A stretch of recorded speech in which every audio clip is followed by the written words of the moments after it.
Bonjour, je suis Frédérique Rose, comme la fleur, mais avec un Z comme Zanzime.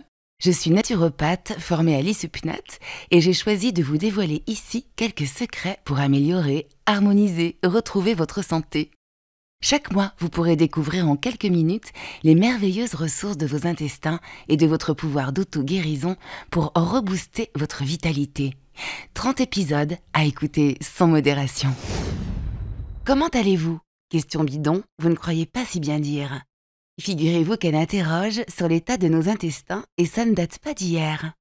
Nos intestins, ce secret labyrinthe merveilleux et méconnu, mais aussi tous les organes voisins qui constituent notre système digestif, la clé de notre santé. Aujourd'hui plus que jamais, avec la malbouffe, le stress et nos rythmes effrénés, que celui qui n'a jamais eu mal au ventre lève la main, il est capital de comprendre comment ça marche, ce qui cloche et comment chouchouter notre bidon. Amicalement Ventre prend votre santé pour le nombril du monde. Où on vous dit pourquoi, comment être en pleine forme, ça passe toujours par votre système D, D pour digestif.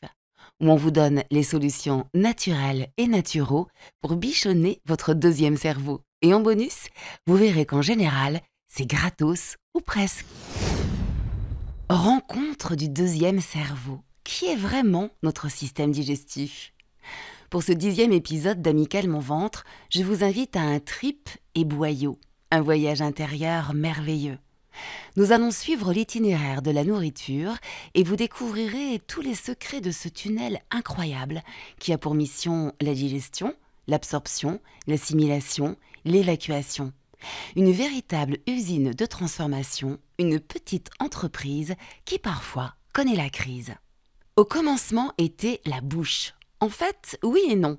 Notre envie, notre besoin de nourriture terrestre commence avec notre cerveau et nos 5 sens.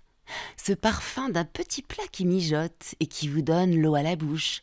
Ne dit-on pas « manger des yeux » ? L'évocation ou la seule pensée d'un bon repas ne fait-il pas gargouiller votre estomac ? Après cette mise en bouche, mettons-nous à table. Dès la première fournée s'activent 3 phénomènes digestifs. Sensoriel donc, avec la texture et le goût. Fondant, croquant, croustillant, sucré, salé, acide ou amer. Mécanique avec la mastication. Et chimique avec l'entrée en scène des enzymes qui vont commencer à transformer les lipides et les glucides. D'où l'importance de bien mâcher pour leur laisser le temps de remplir leur mission. C'est les thèmes des premiers épisodes d'Amicalement Ventre. La mise en bouillie accomplie, c'est le début de son trajet à travers les organes creux de notre système digestif. Après la bouche, l'œsophage, l'estomac, l'intestin, le côlon et enfin l'anus, avec la participation active du pancréas, du foie et de la vésicule biliaire, mais aussi des systèmes nerveux et circulatoires et de notre fameux microbiote. 8 mètres de tractus gastro-intestinal, le tube digestif, décrit en littérature comme la voie navigable la plus importante et la moins belle sur Terre. C'est une sacrée expédition. Une fois humidifiée par la salive, la nourriture, moulinée par les dents et la langue, se met en bolus, une petite boule qui va tranquillement rouler vers l'estomac, en passant par l'œsophage, grâce à la contraction des muscles de notre tube digestif. C'est le péristaltisme. Notre jolie boulette estomaquée va alors piquer une tête dans un bain d'enzymes, encore elle, et d'acide chlorhydrique. Un liquide assez costaud pour dissoudre du métal. Autant vous dire que votre poulet basquaise ou vos carottes râpées n'y résisteront pas. Mais alors, comment se fait-il que l'estomac ne se fasse pas liquéfier par cet acide ? Eh bien parce que notre corps a tout prévu en tapissant la paroi de sa muqueuse de mucus protecteur. Malin, non ?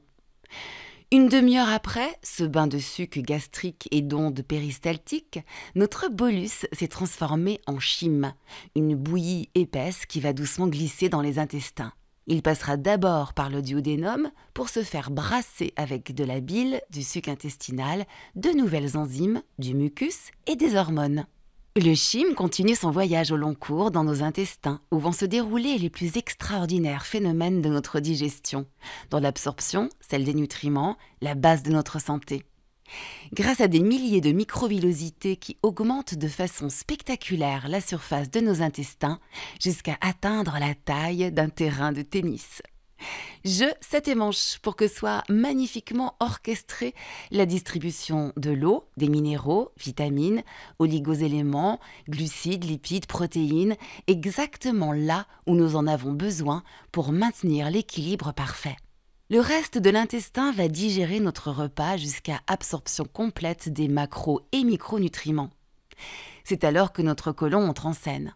Plus petit, 1,50 m, mais costaud, il va ralentir la progression de notre repas pour permettre leur fermentation par nos bactéries et pour réaliser l'absorption de vitamines et de coenzymes. Ce gros intestin compte 4 segments, le côlon ascendant, le transverse, le côlon descendant qui stocke nos excréments et enfin le sigmoïde qui va aider à les pousser vers la sortie. Chacun son job.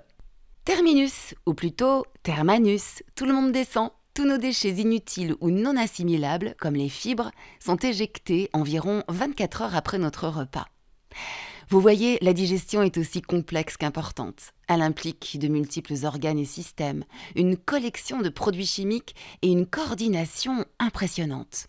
Une longue route sinueuse où le moindre obstacle, un micro-dérèglement ou une répétition d'accidents peuvent engendrer des désordres sur notre santé globale. Stress, mauvaise hygiène alimentaire, manque d'activité physique, prise de médicaments, déséquilibre du pH.